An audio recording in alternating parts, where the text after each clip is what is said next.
Number 1. Attaching your ego to being right. Being right feels good to anyone, so I've heard. But when you're a type who prioritizes truth, honesty, precision, and accuracy, it can become an obsession. When you've studied a topic and paid your dues to doing research, and you reach a conclusion, it feels earned and justified. It becomes a weapon you can take into intellectual battles and debates. It's a pillar of your psychological comfort. I know this thing. I can rely on it. The problems arise when you lose your detachment, when you start to equate your views, theories, and ideas with you and who you are. INTPs watching this might think, hang on, surely out of all of the types, INTPs are the least likely to fall into this trap. And I do understand why you might think that, but I do think it is a risk for them. Let me describe it visually. Imagine a horizontal line. As you move from left to right, doing research, studying, analysing, dissecting, you're approaching a conclusion, and then eventually, a sense of certainty. The best place for INTPs to stop is right here.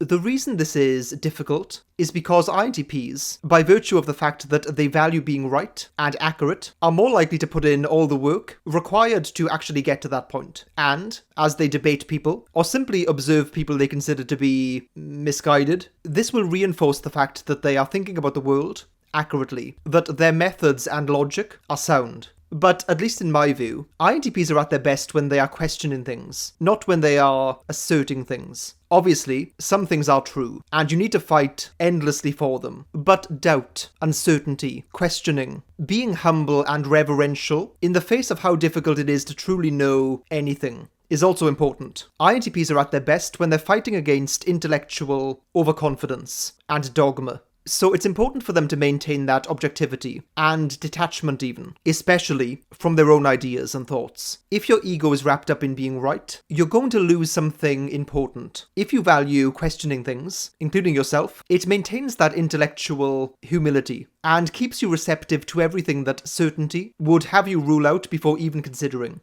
Number 2. Stop learning. When I think back to my time in school, despite not actually enjoying the education system that much, I think it's the time where I was studying the widest variety of things. I imagine that is true for most people, in fact. That is a scary thought. Many people, after leaving the education system and doing whatever training and upskilling they need for their job, start to slow down in terms of how much they learn. Again, you might think that INTPs are less susceptible to this than other types because they are so often self-taught and autodidactic in many areas. But, as time goes on, I think that everyone is susceptible to this risk. INTPs are beholden to their TI and also their SI, and this notion of creating a logically consistent framework. The TI is scrutinizing, investigating, and going over things with a fine-tooth comb, and the SI is cataloging, crystallizing, and solidifying the knowledge and insights. As time goes on, this framework becomes ever more strong and reliable, which in turn might make the learning rate of your life plateau. This is a huge mistake. For INTPs, learning is their lifeblood. Feeding their NE is the way to keep them growing and developing, both intellectually and just as people. It's the magic sauce in many respects. Because NE is more of a tool for them, sometimes it can be neglected once their TI and SI feel satisfied. Even when INTPs are feeling like they have a good handle on a topic or field of interest, it's still important for them to refresh their mind. Information is always transferable from one topic to another, so even if you feel like you have plenty of things understood already, taking in new information helps you reframe what you already know. It gives another perspective, another angle. If you're obsessed with music, then some scientific concept might be surprisingly applicable. If you're into science, then some philosophical topic might overlap excellently. You just never know where new insights are going to come from.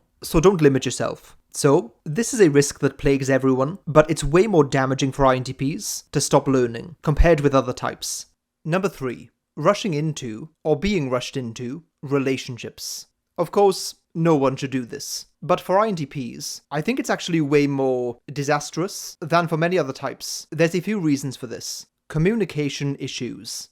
At the beginning of a relationship, you want to experience a few things, such as having an argument with a person, clashing over something, even if it's a stupid thing. In fact, it is often a stupid thing. Trying to solve problems with them, and just seeing how well you work as a team. These things can be issues for INTPs to begin with. They are not fans of navigating other people's emotions, especially when things are intense or heightened. They're also not fans of their own emotions either. Sometimes they seem annoyed that they have them. Relationships can also be what I would call convenient cages. I have joked before that INTPs do well when someone is looking after them, especially when it comes to feeding them, and making sure that some of the day-to-day stuff is taken care of. So, as an INTP, you could end up in a situation where you're not happy in a relationship, but A, addressing these issues is difficult. Communicating the problems, the emotional problems, feels uncomfortable, and even simply the awkwardness of finding a way to end a relationship might be exceptionally hard. And B, it's comfortable and convenient. There's a lot of day-to-day stuff that's taken care of. Lots of things you don't have to deal with. Existing in that state of comfortable inertia might feel better than the prospect of the immense upheaval that would be needed to end the relationship and start again. INTPs like a certain level of routine, habit, comfort, consistency, and repetition in their lives. As I've said before, it's physical routine and intellectual variety that they often gravitate towards.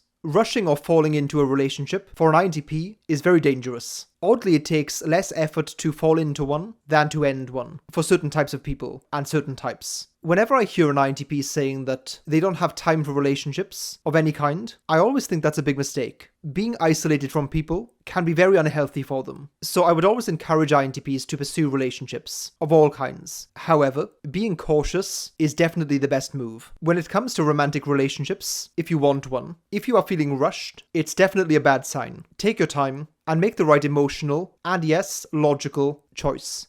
One final thing that INTPs should not avoid is liking, subscribing, and joining the Love Who Discord server. Avoid not joining. Yeah, double negative. Just join.